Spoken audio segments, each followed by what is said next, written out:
ফেরেশতারা তৈরি নূরের, আর নূর পৃথিবীতে অস্তিত্বশীল বিরাজমান এক প্রকারের আলো যা চোখে দেখা যায় না। তবে এই লাইটের আলো নয়, সূর্যের আলো নয়। তবে এই লাইটের আলো যেমন বিরাজমান, জ্বলতেই যেমন পুরো এলাকা আলোকিত হয়ে গেছে, ধরা যাচ্ছে না কিন্তু অস্তিত্ব বোঝা যাচ্ছে। সূর্য যখন ওঠে তখন যেমন পুরো পৃথিবী আলোকিত হয়ে যায়, নূরও এভাবে সমগ্র পৃথিবী সমগ্র আসমানে বিরাজমান, তবে চোখে দেখা যায় না। তবে নূর এই আলো নয়, এই লাইটের আলো নয়, এই পৃথিবীর সূর্যের আলো নয়, এটা এক ভিন্ন ধরনের আলো। কি আলো? নূর কি আলো? রাসূলুল্লাহ সাল্লাল্লাহু আলাইহি ওয়াসাল্লাম বলেন,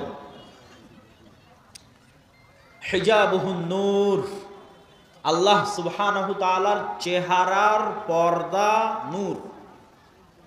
আল্লাহর চেহারা এবং আসমান জমিন, মানুষ, জিন, ফেরেশতা, এই যে আল্লাহর সৃষ্টিজীব, এই সৃষ্টিজীব আর আল্লাহর সত্তা, এই দুইটার মধ্যে আড় তৈরি করে রাখা আছে নূর দিয়ে। আল্লাহর চেহারা ঢাকা আছে নূর দিয়ে।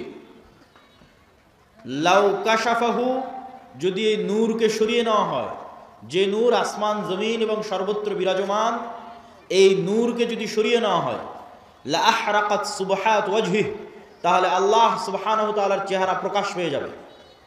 আর আল্লাহ সুবহানাহু তাআলার চেহারা যদি প্রকাশ পেয়ে যায়, তাহলে আল্লাহর চেহারার তাজাল্লিতে আসমান জমিন জ্বলে পুড়ে ছারখার হয়ে যাবে। এই জন্য আল্লাহর চেহারা ঢাকা আছে নূর দিয়ে। রাসূলুল্লাহ সাল্লাল্লাহু আলাইহি ওয়াসাল্লাম আর এক হাদিসে বলেন, আব্দুল্লাহ বিন আব্বাস রাদিয়াল্লাহু তাআলা আনহু থেকে বর্ণিত, আল্লাহুম্মা আউযু বিনূরি ওয়াজহিকাল্লাযী আশরাকাত লাহুদ দুলুমাত, হে আল্লাহ, আপনার নূরের মাধ্যমে পরিত্রাণ চাচ্ছি, যেই নূর দিয়ে আসমান জমিনের সকল অন্ধকার আলোকিত হয়েছে। ওয়াসালুহা আলাইহি আমরুদ দুনিয়া ওয়াল আখিরাহ, যেই নূরের উপর আসমান জমিনের সকল কাজ নির্ভরশীল।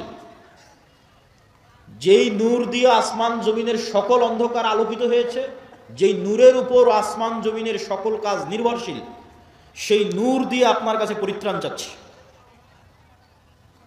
আব্দুল্লাহ বিন মাসউদ রাদিয়াল্লাহু তাআলা আনহু বলেন, লাইসা ইনদা রাব্বিকুম লাইলুন ওয়া নাহার নূরুস সামাওয়াতি ওয়াল আরজি মিন নূরি ওয়াজহি, তোমাদের রাত দিন আছে, আল্লাহর কাছে কোনো রাত দিন নাই। তোমাদের সময় আছে, আল্লাহর কাছে কোনো সময় নাই। আল্লাহ সুবহানাহু ওয়া তাআলা সময়েরও ঊর্ধ্বে, রাত দিনেরও ঊর্ধ্বে। নূরুস সামাওয়াতি মিন নূরি ওয়াজহি, আসমান জমিনের আলো আল্লাহ সুবহানাহু তাআলার চেহারার নূরের প্রভাবে প্রভাবিত।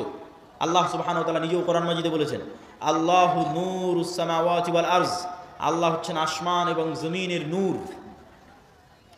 সম্মানিত উপস্থিতি, তাহলে নূর পৃথিবীতে অস্তিত্বশীল বিরাজমান এক প্রকারের আলো। এই নূরের সাথে সংশ্লিষ্ট আরো কয়েকটি কথা।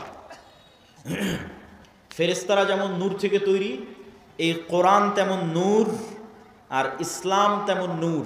ওয়াহি নূর, তো ইসলাম ওয়াহি, আর ওয়াহির একটা প্রকার হচ্ছে কোরআন, ওয়াহি মাতলু। তাহলে কোরআন নূর। আল্লাহ সুবহানাহু ওয়া তাআলা কোরআন মাজিদে বলেন, মা কুনতা তাদরি মাল কিতাব ওয়ালাল ঈমান ওয়ালাকিন জাআলনাহু নূরান নাহদি বিহি মান নাশা। হে আল্লাহর নবী, আপনি জানতেন না ঈমান কাকে বলে, কিতাব কাকে বলে, তবে আমি আল্লাহ এটাকে নূর বানিয়ে দিয়েছি। এই নূর দিয়ে আমি যাকে ইচ্ছা তাকে পথ দেখাই। আর ইসলাম নূর, ইউরিদুনা লিইউতফিউ নূরাল্লাহ ওয়াল্লাহু মুতিম্মু নূরিহি ওয়ালাউ কারিহাল কাফিরুন। পৃথিবীর কাফের মুশরিকরা ফু দিয়ে আমার নূরকে নিভিয়ে দিতে চায়, আর আমি আল্লাহ আমার নূরকে সমগ্র পৃথিবীতে প্রতিষ্ঠিত করবই করব। কাফের মুশরিকরা অপছন্দ করলেও সেই নূর হচ্ছে ইসলাম।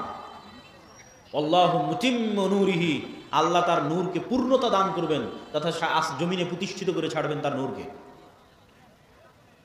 তাহলে কি কি গেল? ফেরেশতা নূরের তৈরি, কোরআন নূর, ইসলাম নূর। এবার 4 নাম্বার, আমার এবং আপনার সৎ আমল নূর তৈরি করে। আমার এবং আপনার সৎ আমল নূর তৈরি করে। আল্লাহ সুবহানাহু ওয়া তাআলা কোরআন মাজিদে বলছেন, ইয়াউমা তারাল মুমিনিনা ওয়াল মুমিনাত নূরুহুম ইয়াসআ বাইনা আইদিহিম ওয়া বিআইমানিহিম। কঠিন কিয়ামতের মাঠে মুমিনেরা এবং মুমিনারা দুনিয়াতে যত নূর জমা করেছিল আমলের মাধ্যমে, প্রত্যেকটা সৎ আমল নূর। দুইটা শর্ত পেলেই আমল সৎ। আল্লাহ কোরআনে বলেনি যে বেশি আমল করতে হবে, যে ওই জান্নাতে যাবে যে বেশি আমল করেছে। আল্লাহ বারবার বলেছে আমানু ওয়া আমিলুস সালিহাত, ঈমান বিল গায়েবে, গায়েবে ঈমান আছে, গায়েবের উপর ইয়াকিন আছে, আর আমিলুস সালিহাত সৎ আমল করেছে।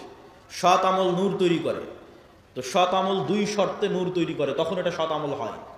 এক, যদি হৃদয়ে ইখলাস থাকে তাহলে ইখলাস পাওয়া মাত্রই নূর তৈরি হওয়া শুরু হয়ে যায়। দুই, আমল যদি গায়েবের সাথে মিলে যায়। প্রত্যেকটা আমলের ফরম্যাট গায়েবে নির্ধারিত, যেই ফরম্যাট ওহির মাধ্যমে আল্লাহ রাসূলের কাছে পাঠিয়েছে। গায়েবে নির্ধারিত ফরম্যাটের সাথে না মিললে আমল কবুল হবে না, আমলে নূর তৈরি হবে না। তো গায়েবে নির্ধারিত ফরম্যাটের সাথে মিলাতে চাইলে কাকে দেখতে হবে? মুহাম্মদ সাল্লাল্লাহু আলাইহি ওয়াসাল্লামকে। কেন গায়েবের ওই ওয়াহি, ওই জ্ঞান মুহাম্মদ সাল্লাল্লাহু আলাইহি ওয়াসাল্লামকে দেওয়া হয়েছে।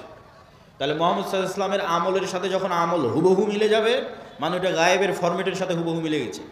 আর অন্তরে যখন ইখলাস তৈরি হবে, তখন এই আল্লাহর নবীর সাথে কাজের সাথে মিলে যাওয়া তথা গায়েবের ফরম্যাটের সাথে মিলে যাওয়া আর অন্তরে ইখলাস তৈরি হওয়া, এই দুটো যখন তৈরি হয়ে যাবে তখন আমলে নূর তৈরি হয়ে গেল। এবার যখন আমলে নূর তৈরি হয়ে গেল, এই রকম যত আমল মানুষ দুনিয়াতে করবে, আমলে সালেহ, যে আমল নূর তৈরি করে, এরকম যত আমল মানুষ দুনিয়াতে করবে তত নূর সে ধারণ করবে নিজের কালবে। মানুষ তার কালবে নূর ধারণ করতে পারে, এটা আরেকটু পরে আরো বিস্তারিত বলতেছি। তো যখন মানুষ তার কালবে নূর ধারণ করবে আমলের মাধ্যমে, এই যে নূর গায়েব, এই গায়েবের পর্দাটা যেদিন উন্মোচন হয়ে যাবে সেই দিন থেকে মানুষ এই নূর দেখা শুরু করবে। তো গায়েবের পর্দা কখন থেকে উন্মোচন হয়ে যাবে? যখন মানুষ মারা যাবে। মারা যাওয়া মাত্রই মানুষ নিজেই গায়েবের জগতে চলে গেছে। যে গায়েবের উপরে এতদিন ইয়াকিন রাখতো, বারজাকি জগৎ, ওই গায়েবী জগতে যখন চলে গেছে তখন গায়েবের সব কিছু উন্মুক্ত হয়ে যাবে। তখন প্রথম সে দেখবে তার আমলের নূরকে। তার আমলের নূরে তার কবর আলোকিত হবে, তার আমলের নূরে কিয়ামতের অন্ধকার আলোকিত হবে, তার আমলের নূরে সে পুলসিরাত অতিক্রম করবে। তা আল্লাহ কোরআনে বলছে ইয়াউমা তারাল মুমিনিনা ওয়াল মুমিনাত নূরুহুম ইয়াসআ বাইনা আইদিহিম ওয়া বিআইমানিহিম, যে কিয়ামতের মাঠে মুমিন মুমিনারা দেখবে দুনিয়াতে যত নূর জমা করেছিল সে আমলের নূর তাদের ডানে এবং তাদের সামনে ছুটে চলতেছে, বিচ্ছুরিত হচ্ছে। বলেন আল্লাহু আকবার। আল্লাহ সুবহানাহু ওয়া তাআলা প্রায় 2-3 আয়াতে মানুষের আমলের নূরের কথা বলেছেন, যা কিয়ামতের মাঠে তারা দেখতে পাবে। যেমন রাসূল সাল্লাল্লাহু আলাইহি ওয়াসাল্লাম হাদিসে বলেছেন যে মানুষ যারা দুনিয়াতে উজু করেছে, উজু যদি সৎ আমল হয় তথা ইখলাস থাকে, আল্লাহর নবীর সাথে মিলে যায়, তাহলে এই উজু নূর তৈরি করে। তো কিয়ামতের মাঠে উজুর অঙ্গ প্রত্যঙ্গগুলোতে নূর জলজল জলজল করে জ্বলবে। তো দুনিয়াতে যত নূর জমা করেছে সৎ আমলের মাধ্যমে, সব নূরের প্রভাব দেখতে পাবে।